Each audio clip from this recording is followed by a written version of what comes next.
claro. Bueno, y entonces, bueno, pasamos por toda esta crisis, por decirlo de alguna manera, pero intenta resurgir con nuevos nombres de directores, nuevas ideas, nuevas formas de contar las historias como Ripstein, Casals, Bonds.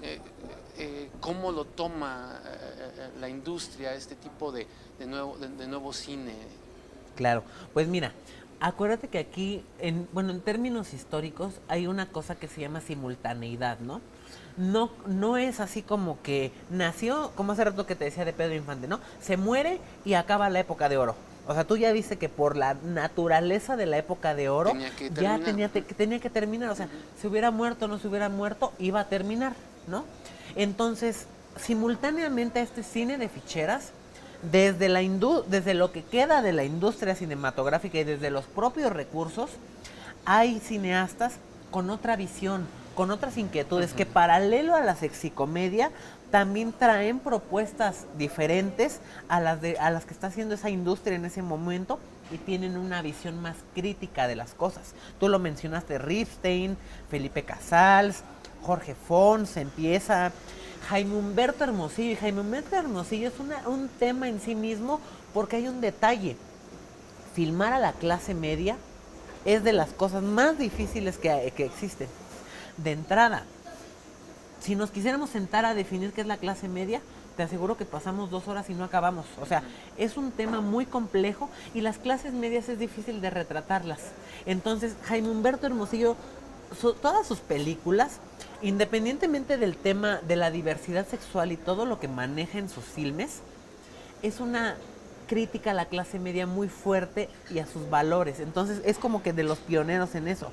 Viene Juan Ibáñez con los Caifanes, o sea, también hay el Castillo de la Pureza, Los Cachorros, Canoa, de los directores que mencionamos, Taboada, que también, o sea, continuando con esa línea que traemos de terror, viene todavía a Afirmarlo otra continuar vez, esa claro. tradición. Veneno para las hadas, Hasta el viento tiene miedo, El libro de piedra, Más negro que la noche, o sea, sus grandes películas de terror. Y a la fecha, o sea, Veneno para las hadas, yo creo, sin temor a equivocarme, es de lo mejor que existe de cine de terror en México. Y si te das cuenta, no es la gran producción. Dos actrices, niñas, una locación. Lo importante era eso. O sea, también ahí te das cuenta de que eran ideas que se tenían, ideas que se deseaban realizar. Y lo importante no era tanto un gran presupuesto, sino ver la manera de realizar esas ideas y expresarse, darle salida a sus inquietudes, ¿no? Aparte aquí también hay un detalle que hay que matizar, porque nosotros usamos de manera indiscriminada ese tema del nuevo cine mexicano. Aquí, en este momento, es el nuevo cine. Ese término viene de influencia europea, porque estamos hablando, después de la Segunda Guerra Mundial, de la Nouvelle Vague, de la nueva ola, el nuevo cine entalado, la nueva ola de los nuevos cines alrededor del mundo. Ajá. Entonces, también para no quedarnos atrás, estos directores encabezan ese movimiento equivalente que sería nuestro nuevo cine mexicano. Ajá.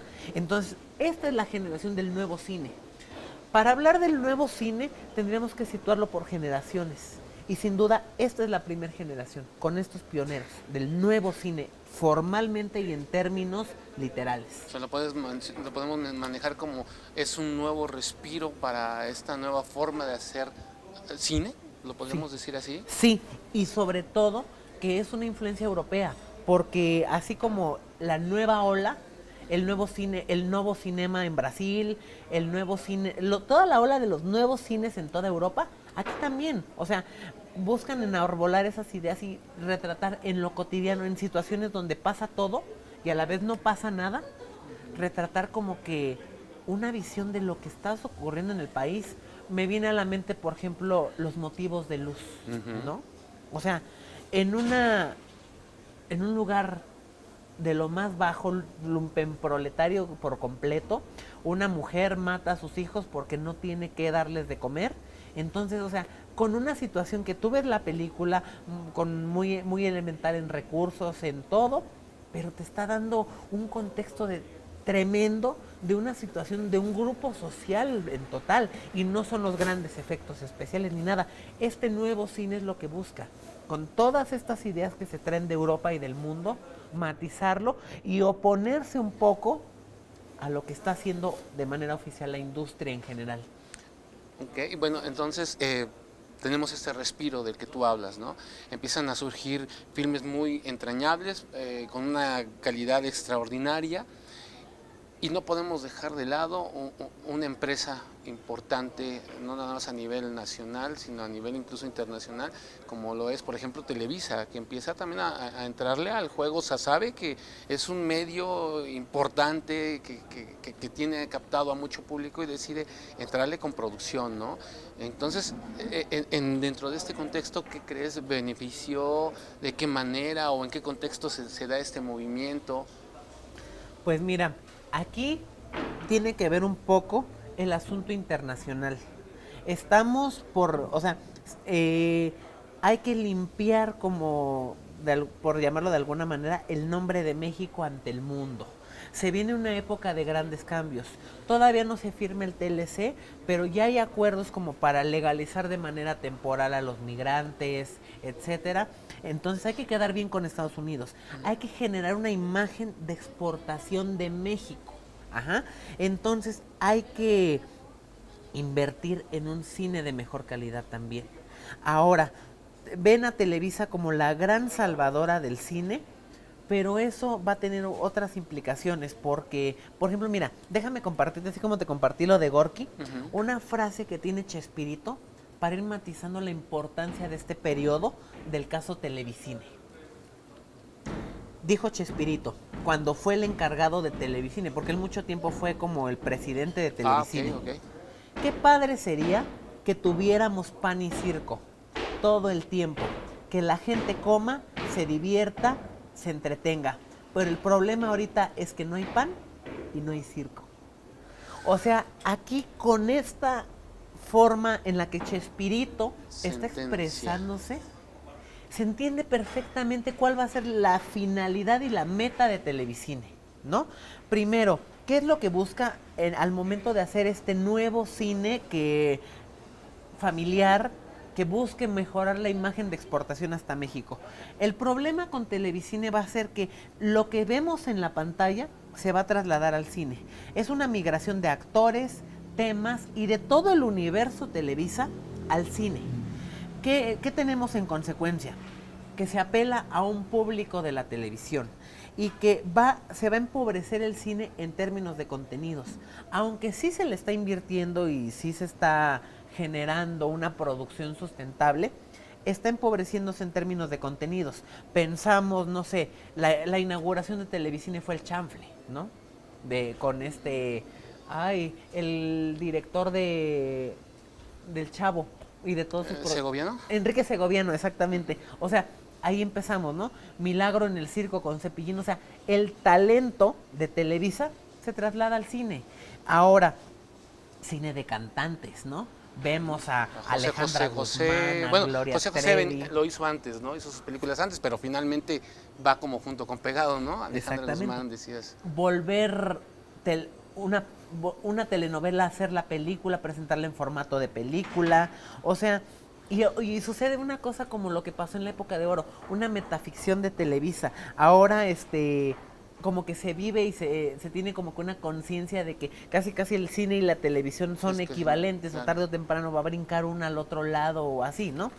Sin duda, como en todo lo que hemos mencionado, hay ejemplos muy destacados del caso Televicine. No sé, por ejemplo, Elisa antes del fin del mundo, La primera noche, Un día sin mexicanos. O sea, nos está hablando también de que, a pesar de que el grueso de la producción que tuvo Televicine son contenidos muy decadentes, muy empobrecidos y que todos migraron de la televisión, sin duda también se llegan a colar importantes ideas o propuestas que sí son, que hasta la fecha tienen gran riqueza. Un día sin mexicanos, te decía, Cero Iván 4, Puños Rosas, que al menos para hablar de un cine de temática gay, marca un hito impresionante porque saca la temática de la Ciudad de México y se la lleva a la frontera en un contexto de lucha, de box y de narcotráfico. O sea, es una película impresionante. Y en cuanto a animación, una película de huevos, que también tiene su mérito y para que, o sea, sobre todo también porque el tema de la animación no se ha explotado mucho en México porque Claro. es muy caro. Claro, sí. Y yo creo que de lo más destacado todavía de Televicine es el personaje de la India María. Y no es poca cosa, mira, te voy a decir por qué. Primero, es una indígena. A diferencia de Cantinflas, la India María encara el poder y encara la discriminación. Es una protagonista cómica, es mujer, es muy contestataria. Sí, migra de la televisión al cine, pero yo creo que es un personaje que, a diferencia de Cantinflas, todo el tiempo se mantuvo como con una conciencia de crítica social.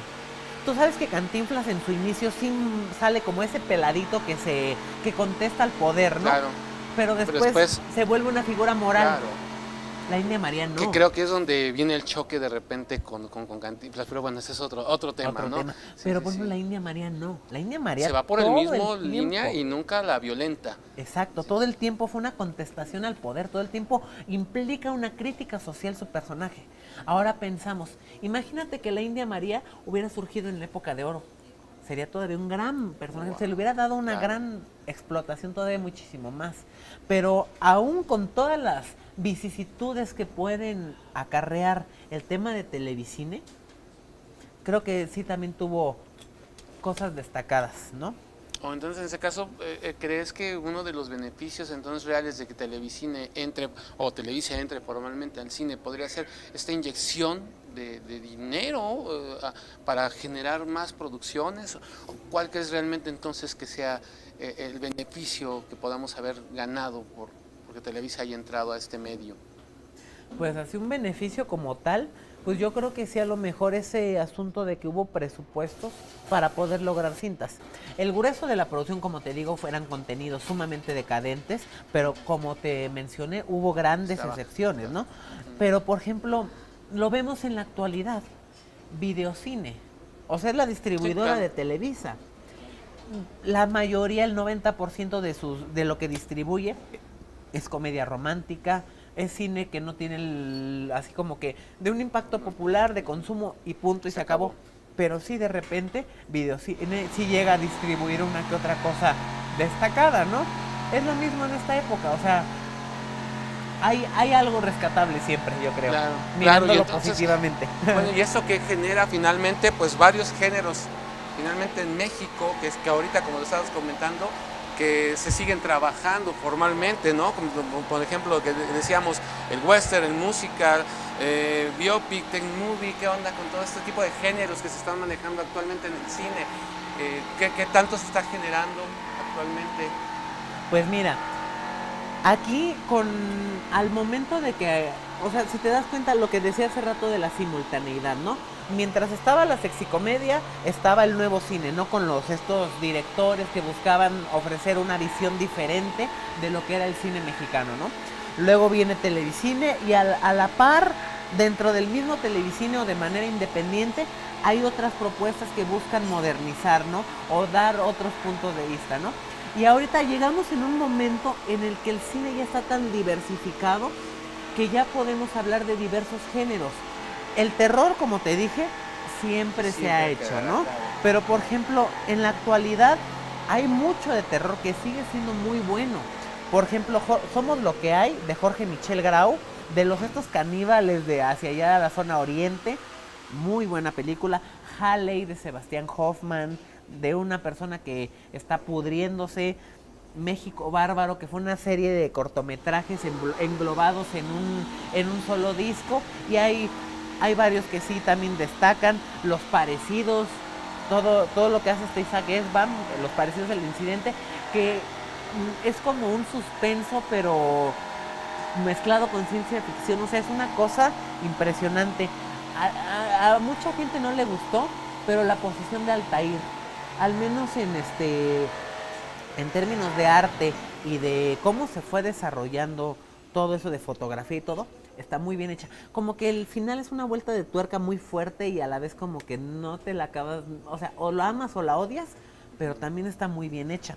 Y sí, también hay ejemplos de cine comercial, Kilómetro 31, Morgana, Visitantes, ahorita con lo de la fiesta del cine mexicano, la del Habitante, o sea, no se ha dejado de hacer, ¿no? Yo creo que el terror, aunque normalmente no lo vemos, sí está como muy presente y afortunadamente sí va a la par, o sea, ahí sí no es un asunto que te hable de que el 90% es de un contenido empobrecido y hay 3 excepciones, ¿no?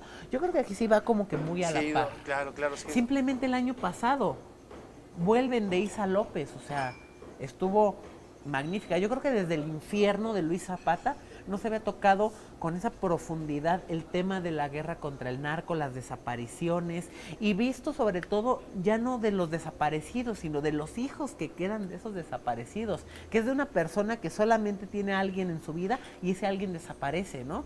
En qué condiciones terminan y como que ya el tema del terror se convierte en un pretexto para mostrar esa situación. O sea, no deja de haber como que una crítica en el fondo de algo, aunque sea cine de terror. Por ejemplo, también tenemos muchísimo, o sea, nuestra cinematografía da para tanto que tenemos géneros propios que no hay en ninguna otra cinematografía. Por ejemplo, esto que te dije del esqueleto de la señora Morales, el humor negro, o sea, aquí lo inauguramos con eso. El cine de luchadores es netamente mexicano. El chili western. ¿Qué es el chili western? Es como el western, pero a la mexicana, ¿no? Con el oeste al estilo mexicano. Ojo, no confundir con la comedia ranchera, porque muchas veces lo confunden, pero no es lo mismo, porque por ejemplo la comedia ranchera es retratar la vida en la provincia, en el rancho. Acá es una onda buscando copiar el tema del oeste.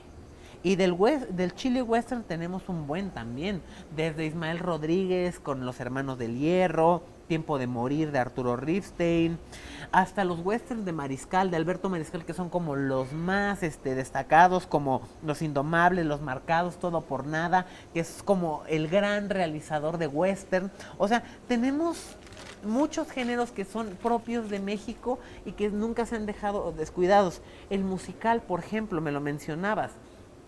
Aunque la comedia ranchera no es cine como entendido como musical en el sentido estricto de la palabra, porque no todos los actos se desarrollan por la vía de la canción, sí tiene una carga muy importante y la música y la canción se implica mucho. Por ejemplo, las coplas de retache son un elemento muy importante, como por ejemplo en Dos tipos de cuidado, ¿no? Uh-huh. Yo canto, tú me contestas cantando, yo te respondo, y con una connotación un poco de doble sentido. Exactamente. Claro, claro. ¿Cómo ves el cine actualmente? ¿Qué le hace falta? ¿Qué tiene? ¿Hacia dónde va? Pues todavía yo creo que va por buen camino. Normalmente nosotros nos encajonamos a pensar en que cine mexicano es igual a comedia romántica y comedia romántica es igual a consumo popular y es lo único. Y no, ahorita también por ejemplo, con lo que te mencionaba del terror, nos damos cuenta de que en la actualidad se están haciendo grandes cosas en cuanto a terror. Mira, también aquí está el tema de que debemos de crear, y yo creo que por eso es valioso este tipo de... que la gente tenga acceso a todo este tipo de información, porque eso es lo importante. Tener cultura cinematográfica. No nada más está en abrir los espacios. Sí es importante, porque luego te presentan una película mexicana, ¿no? Si no está en Cinépolis Apocalipsis, está en Cinemex Fin del Mundo, a las 10 de la noche o a las 12 del día. O sea, está cañón, ¿no? Sí, son importantes los espacios. Pero, por ejemplo, más que los espacios, por eso no aguantan las películas en cartelera, porque ¿quién las va a ver, no? Sí. Y no se trata tampoco porque no le vamos a quitar gente a la monja, ¿no? Es el hecho de que tú conozcas sobre cine, tú conozcas sobre qué se está haciendo, distingas estos ejemplos destacados que tanto hemos venido revisando y recorriendo, y como que ir pensando también tú, ¿qué más hay? Por ejemplo, ahorita que hablábamos de los géneros, por ejemplo, la biopic es muy importante. La última hace 2 semanas, Los Adioses, que es la vida de Rosario Castellanos, ¿no? Entonces también la biopic es un género en México muy fuerte. Para los que no sepan, ¿a qué te refieres con biopic? Biopic es un género cinematográfico en el cual recreas la vida de un personaje. En este caso, Rosario Castellanos con Los Adioses. Por ejemplo, apenas fue la de Cantinflas hace unos años, ¿no? Con Sebastián del Amo. Okay. El caso de Sebastián del Amo es muy curioso porque, por ejemplo, él hizo un trabajo que le llevó muchos años, que fue la del Fantástico Mundo de Juan Orol, que es un director mexicano. Claro. Eso sí fue una investigación sumamente fundamentada, muy cuidadosa, muy meticulosa. Es una gran película. Arrasó con los Arieles en su momento, Ariel de Mejor Actor para Roberto Sosa como Juan Orol, etcétera. Lo que me preguntabas de la influencia Televisa. Llegan con el dinero y le dicen, lo mismo que hiciste con Juan Orol, házmelo con Cantinflas para mañana. De nada, o sea, es la misma fórmula de éxito, te digo, con Orol es impecable, pero acá con Cantinflas, pues sí, o sea, le quedó bonita y todo, pero es la misma paleta de color, la misma fotografía. ¿Por qué? Porque también tienes la presión. De decir, quedó bonita. Por pedido, exactamente. Y pues también, obviamente, ya lo vimos con el caso de Juan Gabriel, ¿no? Tocar esos héroes, en este caso del cine mexicano, esos grandes íconos, también se tiene que hacer con mucho cuidado, porque si tocas ese tipo de cosas y a la gente no le parece, se acabó tu carrera, y además de que puede acompañar un fracaso en taquilla, etcétera. También hubo una película que, contrario a lo que parezca, es muy buena, sobre una biopic de Gloria Trevi, así se llama, Gloria. Claro. De hecho, el actor que hace a Sergio Andrade ganó el Ariel como mejor actor, porque está muy bien retratada y todo, sin entrar en controversias de que, porque eso nadie lo sabe, ¿no? De que si fue chisme de la televisora contraria, si es culpable, si es inocente y todo. El trabajo, la película está muy bien realizada. Cuando se hace con lo del bicentenario, cuando se hacen biopics de los grandes héroes, ¿no? ¿Qué digo? Sí tiene su tinte muy de historia de bronce y todo, pero ahí están, la de Hidalgo, la de Morelos. Zapata, sí, claro. Sí. Y siempre ha sido una tradición constante. Nos vamos más atrás, Salma Hayek con Frida. Claro. Más atrás, Goitia, en esos tiempos también del nuevo cine. O sea, la biopic siempre ha sido como constante. También otro género que es muy gringo, pero se ha hecho mucho, el road movie. Road movie es una película, generalmente es en carro, un trayecto, ¿no? Tú y yo vamos camino a Acapulco, por ejemplo, y en ese transcurso, en ese camino, se desarrolla una historia. Entonces pensamos en Y tu mamá también, ¿no? Cuando hacen este viaje. Por la libre, Güeros, la delgada línea amarilla, ¿no? De los que están pintando esta raya en las carreteras. Y la última, que considero que es un ejemplo muy destacado, que mezcla road movie con ciencia ficción de manera muy padre, Camino a Marte. Okay. Muy buena, por cierto. Entonces, también otra cosa, una road movie no se restringe a un carro. Puede ser en un tren, en una motocicleta, hay en un tractor, no mexicana, pero hay en un tractor, o sea, cualquier medio de transporte. Y también la road movie tiene, o sea, si nos ponemos a escarbarle en cada uno de los géneros, y esa es la invitación a todo el público, que con base en lo que está viendo, en lo que nos escuchó platicar y todo, pues busque, le salga la inquietud por buscar más sobre los géneros, etcétera.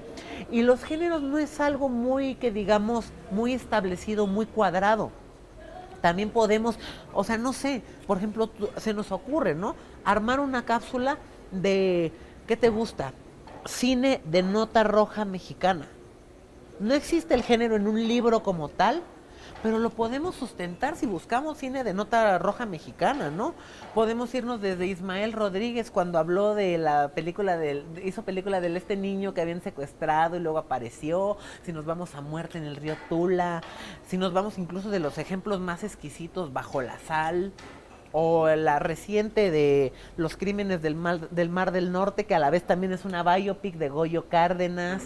O sea, es planteártelo y tú solito armarlo, curar tu propio ciclo de cine para sentarte. Línea, claro, es completamente abierto. No tener miedo a enfrentarse al material cinematográfico. Te pongo otro ejemplo en corto. Por ejemplo, hay un género derivado de la comedia romántica que se llama la chick flick, que es cuando la chica protagonista está como que buscando el amor y se le atraviesan circunstancias que tiene que sobrepasar. Ejemplo, es muy gringa el tema, ¿no? Pero ejemplo, El diario de Bridget Jones o Sex and the City, ¿no? Que son esas chicas solteras que buscan el amor, etcétera, ¿no? Muy superficial a lo mejor, etcétera. Fíjate que en la actualidad la temática gay, por ejemplo, se está yendo muy sobre esa línea. Entonces nosotros hasta podríamos bautizar nuestro género, ¿no? En vez de chick flick, le podríamos decir gay flick, ¿no? Y pensamos en Hazlo como hombre, en Macho, y en todas estas películas emanadas de la comedia romántica que tocan la temática gay de una manera muy superficial y como queriendo calcar esta fórmula de la chick flick. O sea, es lo que te digo, tenemos nuestro bagaje y podemos armar, componer y desarmar sin tener, rompiendo ese miedo Que tiene que ser por una misma línea. Claro, o sea, Y no. por ejemplo, aquí donde ponemos el documental. Ay, es que el documental es como, mira, yo creo que con la precisión que te mencioné al inicio, de que las vistas obviamente retrataban hechos reales y a posteriori ya les llamamos cine documental, pues obviamente desde la revolución No ha es ese dejado. intento de hacer un montaje documental, ¿no? Con Memorias de un mexicano, de Carmen Toscano, la hija de Salvador Toscano, etcétera. Pero por ejemplo, como que, o sea, documental siempre ha habido. Por ejemplo, yo creo que un parteaguas para hablar del documental y su auge comercial que está teniendo en la actualidad, yo creo que es a partir de Presunto Culpable. Como que a partir de Presunto Culpable vino ese boom Vuelve la comercial. inyección, claro, claro. Y viene como que otra vez el apoyo a todo eso. Y hay muchos, o sea, nunca se dejó de hacer, incluso hasta en las épocas de franca decadencia del cine. Por ejemplo, encontramos a Lucardos, que deriva de una película de terror o cine pánico que le llaman, llamada Lucarda, donde según secuestran al director que hizo y así, ¿no? O sea, siempre ha habido documentales, Los Herederos, Los Ladrones Viejos, que se dedicaban así a robar casas de gente, de políticos y así. O sea, siempre lo ha habido. Y en la actualidad vivimos como lo que muchos han llamado una etapa de oro del documental, ¿no? Y tenemos enormes realizadores, Tatiana Hueso y ya Everardo González. Entonces es gente que ya también está no nada más buscando documentar algo, sino ya está jugando con nuevas propuestas estéticas para poder trascender más allá de lo que ya se hace del documental. Por ejemplo, vuelvo a los dos ejemplos que te mencioné. Everardo González con su última película de La Libertad del Diablo, ¿no? O sea, está cañón darle identidad a tu documental que tú estás realizando nada más con la máscara de quemado, ¿no? Para sus víctimas y victimarios y homologarlos a lo mismo, etcétera. O por ejemplo Tatiana Hueso, con la disyunción imagen y sonido, ¿no? Yo te pongo, o sea, en el audio te estoy oyendo hablar a ti, pero yo estoy filmando acá el florero. O sea, que no necesariamente la imagen vaya empatada con el sonido. O sea, esa experimentación de nuevas propuestas estéticas y todo en el documental y en las temáticas sobre todo, porque finalmente el documental yo creo que es también visto porque se ha considerado el documental o se le ha dado como que la categoría de la voz de lo que normalmente la industria no dice, o como que un mecanismo en el cual lo popular puede acceder a las masas. Okay. ¿Y cómo, hacia dónde va el cine mexicano en este momento? ¿Tú cómo lo ves en un futuro? Pues, ¿Qué espera? pues mira, en cuanto a las nuevas generaciones del cine mexicano, que ahora sí ya podríamos hablar de una segunda o tal vez tercera generación del cine mexicano, porque recuerda que la primera fue acá atrás, ¿no? En tiempos de la sexicomedia y así. Yo creo que aquí el camino ya es más fácil porque la diferencia ya está dada.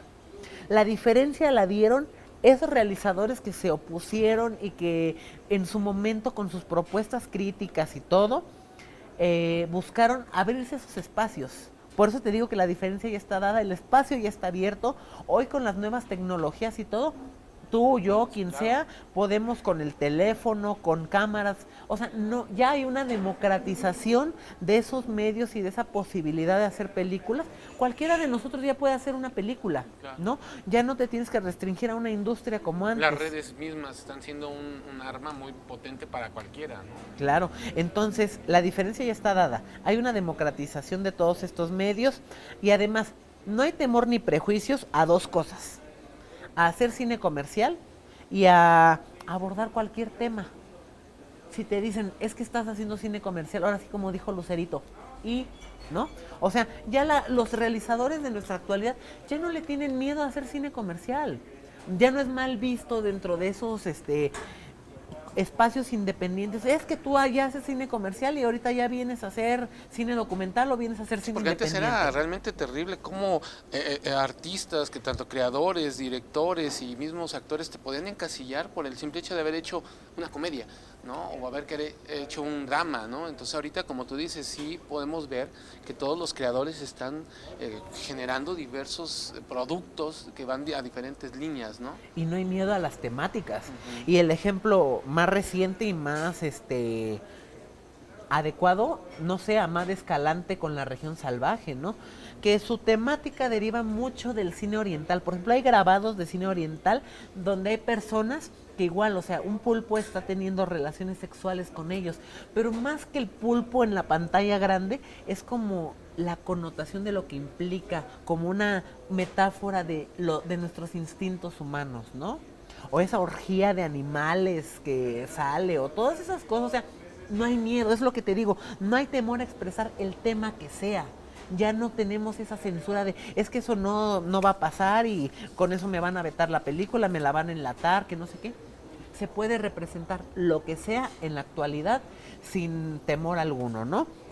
Y además, volvemos a lo mismo. En la actualidad nuestro cine refleja dos cosas. El cine comercial refleja un México que no existe, ¿no? Por ejemplo, en Cómo cortar a tu patán. Un cine idílico para la clase media en el cual tú puedes despertarte bien tarde, estar haciendo tu yoga y como si el dinero te apareciera en automático en la tarjeta, ¿no? Por arte de magia. O sea, es una idea muy aspiracional de la gente que trabaja y que quisiera vivir una vida más cómoda, más aspiracional de la Condesa, etcétera, ¿no? Y el cine contestatario, que refleja la realidad tal como es, ¿no? Los problemas sociales que nuestros realizadores de la actualidad han llevado a la pantalla. Nombres como Ernesto Contreras, que es el actual presidente de la Academia Mexicana de Artes y Ciencias Cinematográficas, que tiene grandes trabajos, por ejemplo, su último fue Sueño en otro idioma. O sea, lo que te digo, no hay miedo a mostrar ya las temáticas. No se había abordado en la pantalla grande la homosexualidad entre indígenas y mucho menos ancianos. Entonces, te digo, no hay ningún tabú ya, o sea, se puede filmar del tema que tú quieras. Y antes de eso, o sea, Ernesto Contreras es importante muchísimo antes. Pensamos en Párpados Azules, o sea, tiene grandes películas, Las Oscuras Primaveras. Ay, como que una de esas dos no es de él, pero ya me... Creo que la de Párpados Azules es la de él. O son las dos, ya ahí creo que habría cuestión de precisar. Es nota para investigarlo. De hecho, es nota. Sebastián Hoffman en la actualidad, Jorge Michel Grau, por ejemplo, Isaac Esbam con Las Tinieblas, Everardo Gout, Roberto Fiesco, que también es un gran documentalista y que también le entra a cualquier temática. La mancuerna que él hace también con Julián Hernández. Ahorita Roberto Fiesco ya también está haciendo muchas cosas por su cuenta, ¿no? Pero en su momento hizo grandes contribuciones al cine de temática gay con Julián Hernández y son las propuestas más ambiciosas y más artísticas que se han hecho. Al menos en eso, ahí es completamente al revés. Son escasos los ejemplos que son malos. La mayoría de lo que se ha producido en cuanto a temática gay es muy, muy bien hecha, muy exquisita, muy artística. Isa López, con Vuelven, ¿no? Carlos Reigadas, Amad Escalante, o sea, los nombres son muchos, pero al final yo creo que estas generaciones y los cineastas que faltan y los que con esta democratización, todas las escuelas de cine que ya hay en México y esas posibilidades de hacer cine y los apoyos que también hay, Yo creo que es más fácil. Y vamos, contrario a lo que mucha gente pueda pensar, sí, la exhibición y la llegada a las grandes salas todavía deja mucho Sigue que siendo desear. un problema, pero Pero vamos por finalmente buen camino. están las bases para poder crear y poder encontrar diversos vehículos, ¿no? Claro. Digo, Héctor, pues ha sido un placer escucharte con todo este bagaje que traes, y que creo que para todos los alumnos que están escuchándote y viéndote será una retroalimentación muy interesante. No sé si para poder terminar esta entrevista quisieras comentar un poco más algo hacia los alumnos que te están viendo el día de hoy, darles un aliciente con lo que tú estás diciendo. Sí se puede, hay que aventarse nada más a crear, ¿no? ¿Qué podríamos decir a los alumnos que te están viendo ahorita? Pues agradecerles el tiempo que se están prestando para podernos escuchar, para podernos ver, invitarlos sobre todo a ver cine, particularmente cine mexicano, o sea, quitarnos esos prejuicios malinchistas de que el cine mexicano es malo, porque no, o sea, yo creo que también lo valioso más de esto que acabamos de platicar es darnos cuenta de que siempre, sean las circunstancias que sean, siempre han existido grandes ejemplos. Y los hay, y hay mucho potencial. Y no solamente ver cine, estudiar sobre cine, leer sobre cine, hacerse de un bagaje cultural, sentarse de repente un fin de semana, armarse como que en su ciclo, no tenerle miedo a al material audiovisual y entrarle. O sea, yo creo que eso es lo más valioso. Quitarse también ese prejuicio de ir al cine, ¿no? Y ver que hay una película de cine mexicano así, y si no me gusta, y si esto, ni modo, echando a perder se aprende, y empezar a construir tu bagaje para que posteriormente tú después, sin necesidad de ver la película, puedas saber por dónde va, empezar a conocer los grandes nombres que están figurando en la actualidad, saber por dónde va sus temáticas, sus propuestas, interesarse en eso. Ahorita dimos infinidad de nombres, etcétera, que puedan investigar más sobre sus trabajos, lo que les interese. Igual no sé si existe la posibilidad que nos dejen comentarios, Claro. con gusto se los respondemos, etcétera. Y eso, interesarse, porque finalmente es nuestro cine. Parte del presupuesto y de los impuestos que tú y yo pagamos se destinan también para hacer cine. Entonces, es como cualquier otro servicio más, hay que aprovecharlo, hay que interesarnos. Es parte de lo que se hace en nuestro país, es parte de nuestro amor a nuestro país, conocer de cine y conocer de la historia de ese cine. Y yo creo que como futuros cineastas, o simplemente por cultura general, yo creo que estamos obligados a saber que el cine mexicano no nada más fue la época de oro y ahí acabó, sino que en la actualidad se están haciendo grandes cosas y que vale la pena entrarle. Claro. Pues ya escucharon ustedes, amigos de Formación de Cineastas. Él fue Héctor Plasencia, que nos dio esta amena y bonita plática, que esperamos haya sido de su agrado y de su interés. Y bueno, también si quieren darnos comentarios, bueno, en las sesiones siguientes en las que van ustedes a dar a su clase, pues nos pueden hacer también llegar estas preguntas, que con gusto el compañero Héctor en su momento le responderá. Y bueno, van a seguir subiéndose más videos, más cápsulas sobre temas que puedan ir complementando cada una de las sesiones que ustedes han llevado. No me queda más que despedirme de todos ustedes, y bueno, nos vemos para la próxima. Gracias, Héctor. Gracias a ustedes.